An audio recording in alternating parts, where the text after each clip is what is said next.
Coming up, the New York Football Giants offseason is about to get underway, and we, OGP, break down how Joe Schoen could, should, and darn it will create cap space, bring in talent, and prepare for the NFL draft in a way that gets the fan base excited for winning football in New York. We dive in coming up next.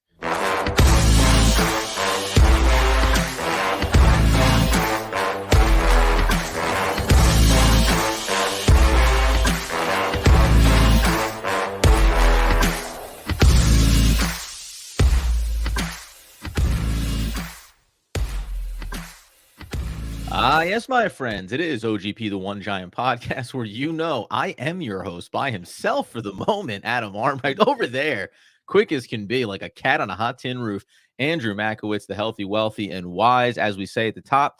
Let's set the table. We have a lot of things going on. Combine happens next weekend. Then you're going to get into the official start of free agency on the 13th, I believe it is. So everything's going to be rolling downhill here, heading towards the draft, heading towards all the big decisions the Giants have to make. So we want to go ahead, after all the talk we've had in the last couple of weeks, Andy, plant our flags on how the Giants adjust, re-sign, recalibrate inside the big blue house, and then go outside to improve this roster. Yeah, and let's just keep in mind, Adam, the exercise is not just to free up as much cap space as humanly possible for this upcoming season. It's to think about what are the prudent, the smart restructures on potential players that are going to be here long term, where you don't necessarily feel the impact as negatively later on down the road. It's one of the reasons why the whole idea of restructuring Daniel Jones gets people a little bit, worried about the potential for Joe Schoen, just knowing that if you do restructure it, it could add a whole host of problems later down the road. So not just about freeing up cap space, it's freeing up the right cap space with the right players that you plan on having here long term.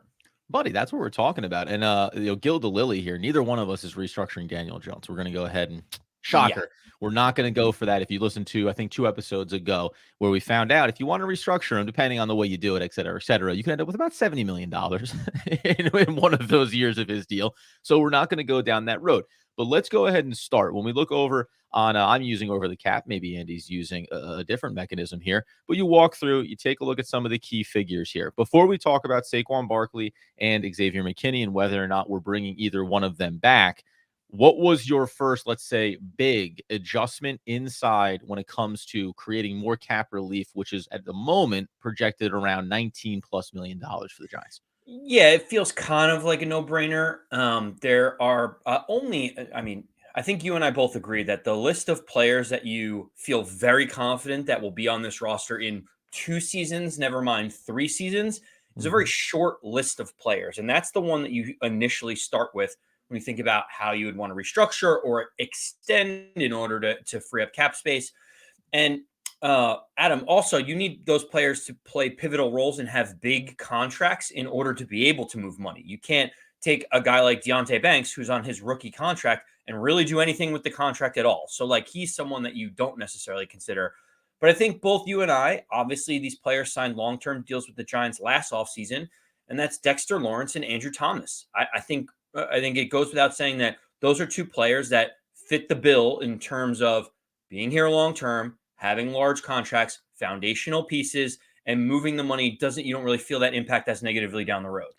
All right, so I do agree with you. However, this will be the first time that we diverge, I'm going to assume here, because I tried to create as much cap space as possible, but also tried to look at it. Remember, we talk about restructures and how, listen, usually it's okay to say, all right, you're moving money. If it's a guy that you believe in, he's not going to go anywhere long term. It's not a big deal. But if you go and look at Dexter Lawrence, remember, last year's cap hit was only a little north of $5 million when they went ahead and structured his deal in that way. So for that reason, while I did go with Andrew Thomas and moved his money around and brought down this year's cap hit, and essentially you end up adding about $3 to $4 million over the next couple of years of his deal, you go ahead and reduce it down from 23 million all the way down to about what it ended up being, just north of 8 million on this one, 8.035 million on the upcoming deal. Frees up significant cap space here in the short term, but I didn't touch Dexter Lawrence. Did you restructure him as well? Yeah, I mean, it just makes sense. I think any player, I mean, Dexter Lawrence is only 27 years old. He's got a lot of money that can be moved around as well. For me, I restructure both of them. I don't know if I necessarily do it just to free up cap space, but Mhm. if there are players that you're looking at in free agency, we mentioned some of them on our previous show. Like these are the types of levers that you can pull in order to gain that extra wiggle room to be able to afford it financially. Of course. So, all right. So we say that you go with both of them. I only pull the trigger on one. I go to the Darren Waller contract as being one of the other larger ones here. And I say, okay, we're going to restructure this thing. It's not going to hamper you too much. You're going to convert some prorated money. And I'm going to bring down his cap hit from north of 14 million down to 7.2 million. Now, people have speculated about outright cutting him. Is that an option that the Giants would do? Listen, you could say whether or not they should, but I don't think that you're going to see Joe Schoen sit here and say, well, what I was thinking was I'll go ahead and take a dead cap hit number here on a guy that I gave up a third round pick for. So eh, I, I don't know if you approach this the same way. I did try to be as reasonable as possible, right? You try to be logical. You mentioned we're not extending rookies. We're not extending Daniel Jones' contract and restructuring him. When it comes to Darren Waller, though, I think it's okay to say, hey, if we restructure this based on where your cap number is, you have injury history, you're 32 years old. If I don't think I can get rid of you, then I'm going to go ahead and take you and cut down your cap hit by about 50% and move my needle a little bit farther on the cap. Yeah, that's an interesting one. I go a little bit differently than you do in that scenario. Okay. I think it's very binary for me with Darren Waller. Either he's here on what we assume to be a 1 year contract, essentially, or I think he gets outright cut. I don't see the need to restructure Darren Waller, knowing that it adds more money onto those other years, and it also means that you assume that you think you're going to absorb Darren Waller's contract potentially after this season. I think Darren Waller this presumably for me is Darren Waller's last season with the Giants. I would assume so too. You go inside the contract, you know that you're going to have they have walk years inside of this. They have an out. Now that gets eliminated when you do it. So, if you do the restructure when you first go into it, it's going to tell you that next year's contract is going to be $19 million. And you'd say, well, then why would you possibly restructure him now, right? Keep the money where it's at. The dead cap hit number, though, gets a little bit interesting on the year behind. So it is debatable about whether or not it makes sense to extend money out and then put yourself in a spot. Because if we go back and look at that just real quick, when we talk about his contract and look at it going forward as it currently stands, he's through 2026. It's a $17 million cap hit in that final season. So next year is 15.45 million. So you bump that number up by a little bit. Where they go, what they do, and how it ends up looking when we talk about dead money. Dead money next year and the year after be 4.9 million if they outright cut him, 2.45 million the following year after that. Just to reiterate this one as clean as I can, if you went with the restructure that I'm talking about, we'll go ahead and put that into place here. Lay that down in, bring down the cap hit number significantly there, obviously. Then when you go in and you take a look at where his contract's going to land, the dead cap number doesn't really change dramatically, but the cap savings numbers adjust a little bit. And again, your cap hit goes up to 15 and 17 million the following year, or 16 and then 19 million the following year. It's all relative. I tend to agree with you. Like in totality, it's hard for me to push this and say, hey, confidently, this is the way that you should go.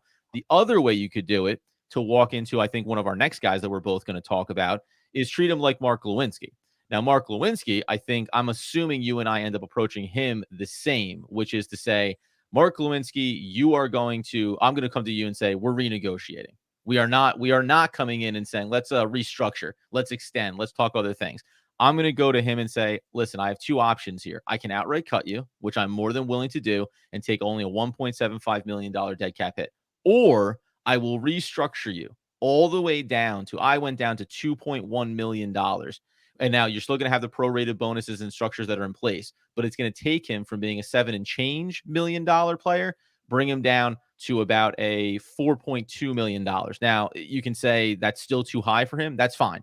But you got to remember, you need players on this offensive line. He's not the perfect guy, but I'm okay with him being a backup on this offensive line, right? I'm okay for him competing for reps or being there in case of injury. So I end up moving the needle about $3.5 million down by just going to Galinsky and saying, hey, man, it's either you go ahead and take this deal or we will eat the dead cap money. Yeah, I understand the sentiment. I mean, we talked about it on the other show. It's going to be likely that Joe Schoen looks at Mark Lewinsky before outright cutting him and saying, we see that the market probably doesn't yield the number that we have you at. We can save a significant amount of money. Will you play for $1 million? Will you play for the veteran minimum with us? If you do not want to do that and you want to move somewhere else or try to get a better opportunity at a multi-year deal, we're happy to let you go. But here's the number. I don't know. It's tough. Does Mark Lewinsky want to just finish his career as a Giant and say, maybe I got another year or so here? Or does he think he can take a bite at the apple and get another multi-year deal somewhere else? Right. Ultimately, I have him as a cut candidate just because you do save 5.6 million. That is a lot of money. Adam, 5.6 million can be moved around and can get you 2 or 3 depth pieces on the offensive line that I think could perform the same way that Mark Lewinsky can. So for me, Mark Lewinsky is an outright cut unless he's basically signing for the veteran minimum with the Giants. Yeah, and again, 2.1 million. You mentioned north of 5 million in savings on your end. I avoid the dead cap money going forward by just outright, renegotiating with his contract, and then he's still off the books after this one. Bigger hit, what'll be 4.2 million, excuse me, but I'm okay with that one.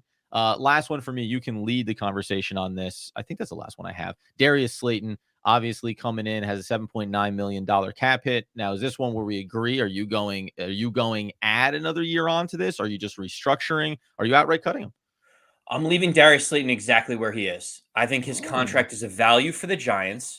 I think that if you extend him, you're adding more risk to a contract that is working very well for the Giants. So for me, I'm leaving this one as is for the Giants and saying you are paid commensurate with what you do for us. I am happy with what's going on. I don't need to tack on any years. I don't need to add extra commitment. We're perfect just where we are, Darius. Oh, see this one I like to play with because you sit there and you say you have $7.9 million. And basically, if you think about the market, now maybe Darius Slayton will say, I'm going to be worth even more potentially after the end of this contract, right? But if I go in and I add another year to this 2025, and I go ahead and give him the same base salary, $2.5 million, then I can go into the non-prorated bonus that he has currently at 3.7, which is what is inflating that number so much. And I can go ahead and bump it down to 1.5 million.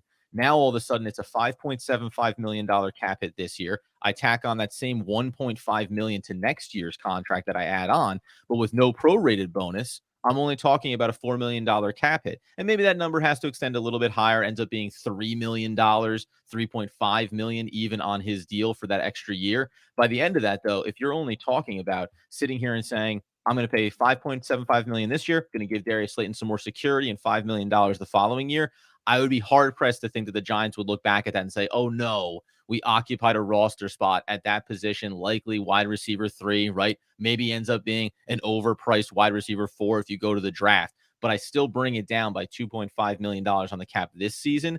And I think it's fine to do it. Like, unlike the Darren Waller one, which will probably be my regret of the offseason if I'm Joe Schoen and I go my route, I sit here and say there's not much of a risk here. He's been a very consistent player. He showed he cleaned up some of the drop issues this past year. I'm fine tacking on that extra year. When that's all said and done, do you have anybody else that you made adjustments to on this roster? I didn't. The other person that I think is noteworthy is Graham Gano. He is Yep. someone that you could restructure and you could save against the cap. You would get about, and I think you would get an additional 2.5 million in savings if you were to restructure him. Listen, he's been an effective kicker. The Giants love him. He just signed his extension. Kickers actually age fairly well. If you wanted to free up 2.5 million because you needed to operate business other places, I think that's an option. It's something I'm still toying with, and I don't know if you had any thoughts on that.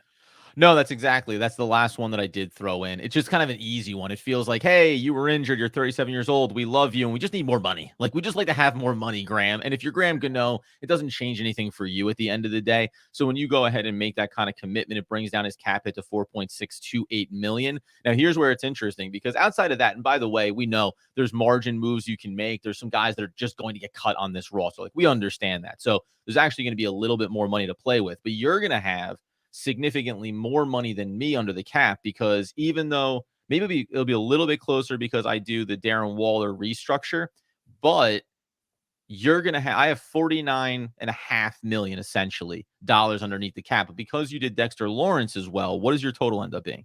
I have 66 million in cap. See, so here's where, and maybe this is a fool's errand on my part.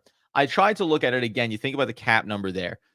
To me, this would be, and we talked about this in a previous episode.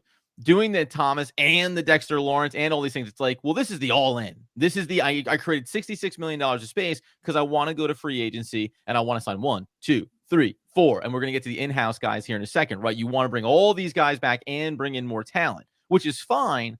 But I don't think that that's where the Giants are organizationally. And I think it's okay. Like, even if I say this is my GM hat that I've put on, I'm not going to go all the way down it. And now the irony here being, then Adam, why did you touch the Darren Waller contract? Well, because I didn't do Dexter Lawrence, and I need to find the money somewhere. I can't just sit here Well, and not create Adam, some money for myself. that's the tough part. Is like we talk about the restructures, and I went in with my game plan. So I think you kind of knew after I told you exactly what my thought process is.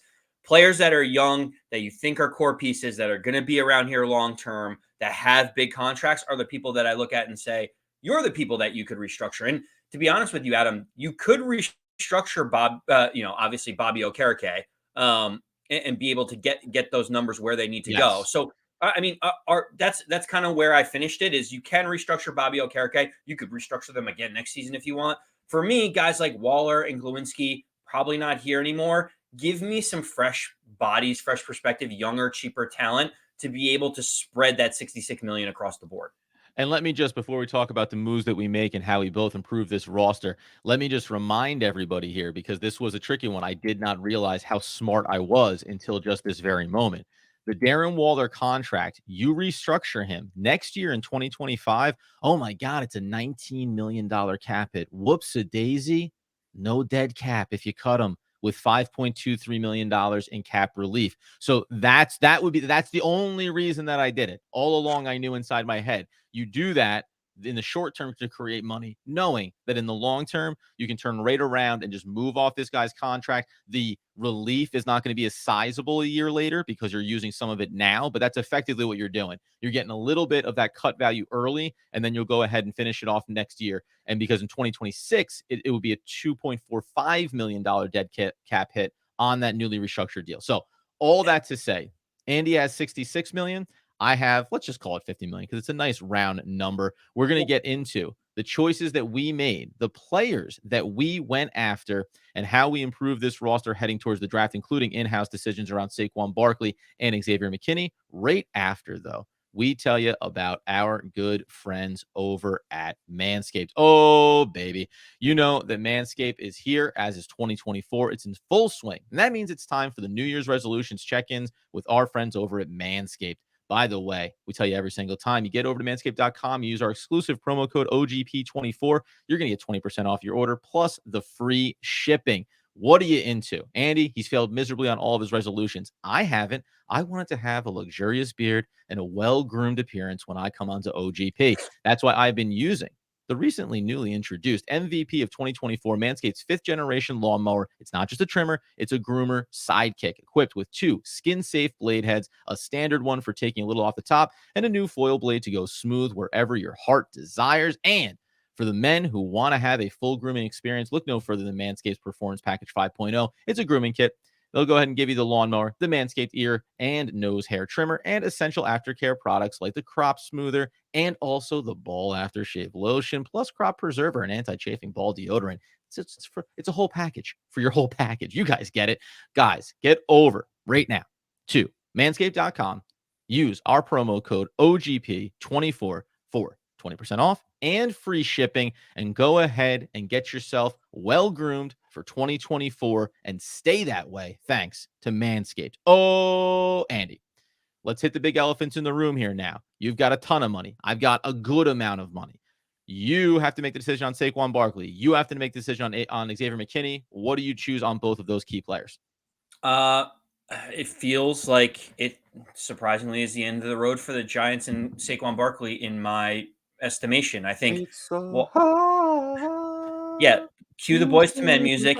Adam, goodbye. it's going to be probably 12 and a half, 13. If he hits the open market, it's going to be $14 million Yeah. potentially for Saquon Barkley. To me, the way the Giants need to allocate their funds, while I have freed up enough cap space to probably make it happen, the issue is the second you do that, you're just taking away from all the other moves that could potentially be made. So for me, I'm letting Saquon Barkley test the market. If he wants to come back for $10 million a season, I will gladly take him. But anything north of that for me, I just kind of think he's going to get a deal on the open market. I keep going back to the Houston Texans as someone with a quarterback on a rookie deal that makes a ton of sense to help him out with Saquon Yeah. Barkley. I'm letting Saquon Barkley go.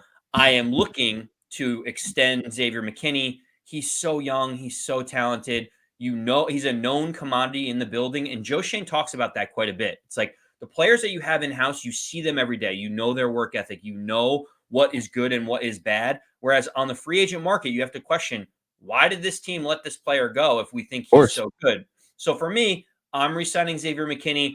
I'm hoping that it's around that $15 million deal. You probably go up to around what the franchise tag is in terms of 16 something million dollars. That's where I allocate my money with the Giants' two biggest free agents.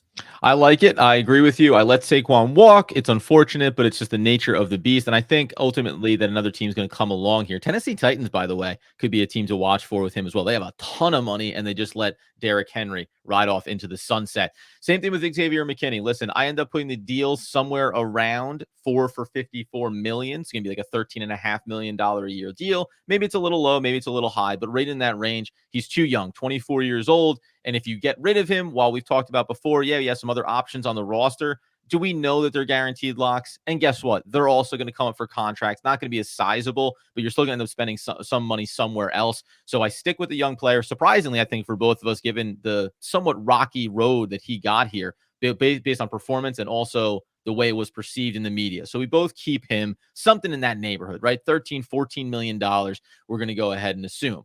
After that, it's on to free agency, Andy.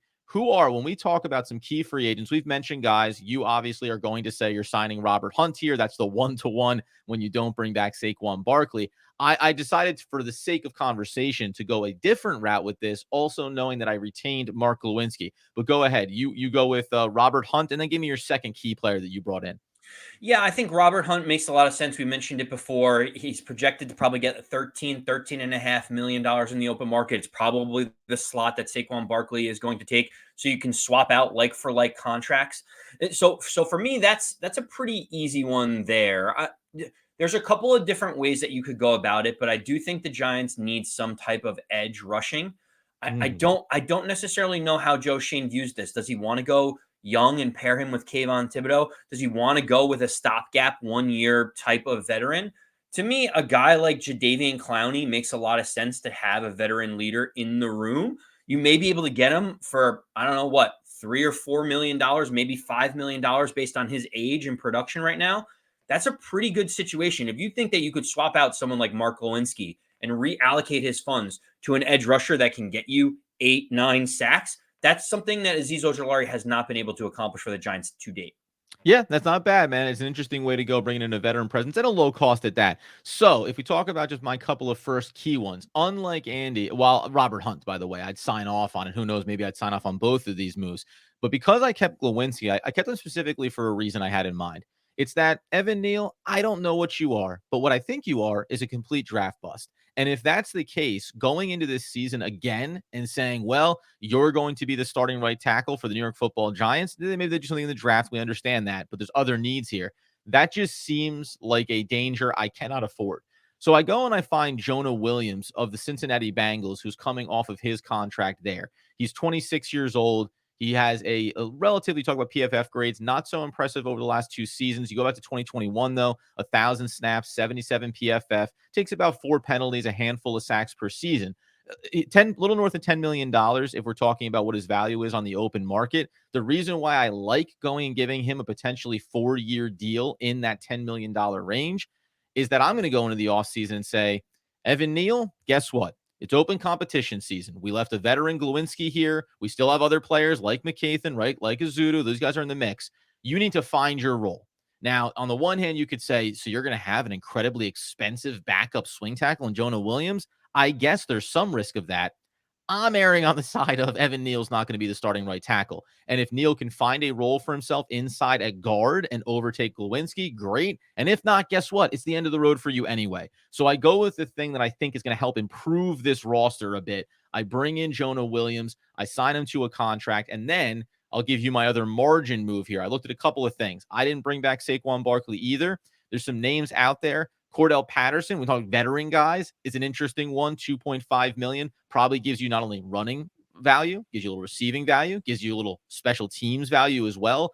Marked at only 2.5 million. J.K. Dobbins injured often, but successful when healthy. And then Antonio Gibson out of Washington, 3.86 million on a 1-year deal. Another receiving type back to add in with Eric Gray, who is basically a north and south, right? Give him the ball and let him get to work. So one of those players maybe, and I'm hitting these quickly so we can get a sense of where we are at the end of this road.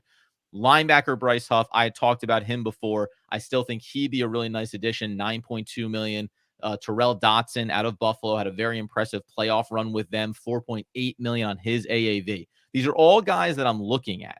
So I would get the Bryce Huff deal done here, right? If I'm going to occupy another chunk of change, it's going to be on Bryce Huff, 9.2, add a player into that linebacker edge room, clearly about to take that next big step of his career, and the contract feels right.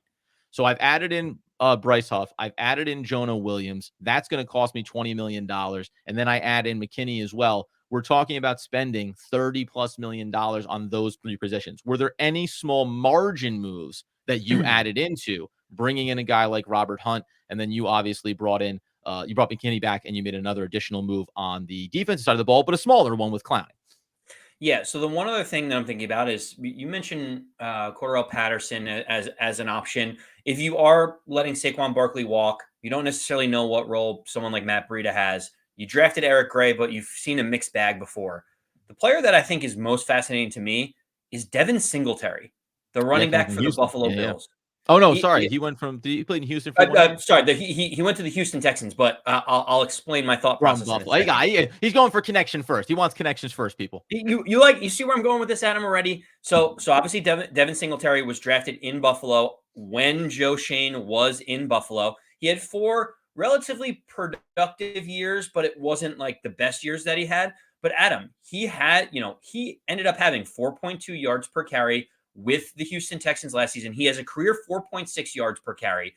He had 898 yards last year. Saquon Barkley had 962. Devin Singletary had 30 less carries as well. So, like, he's 26 years old. It feels like there's a little bit more tread on his tires than there are with Saquon Barkley. And Adam, the real reason is because SpotTrack projects that he's about to make $5 million. So if you were thinking about paying Saquon Barkley $13.5 million, or you could pay Devin Singletary $5 million and get roughly the same production, to me, that sounds like a very prudent way to use your financial assets that you have. Give me Devin Singletary and Robert Hunt rather than extending Saquon Barkley for 13, 14 million a year.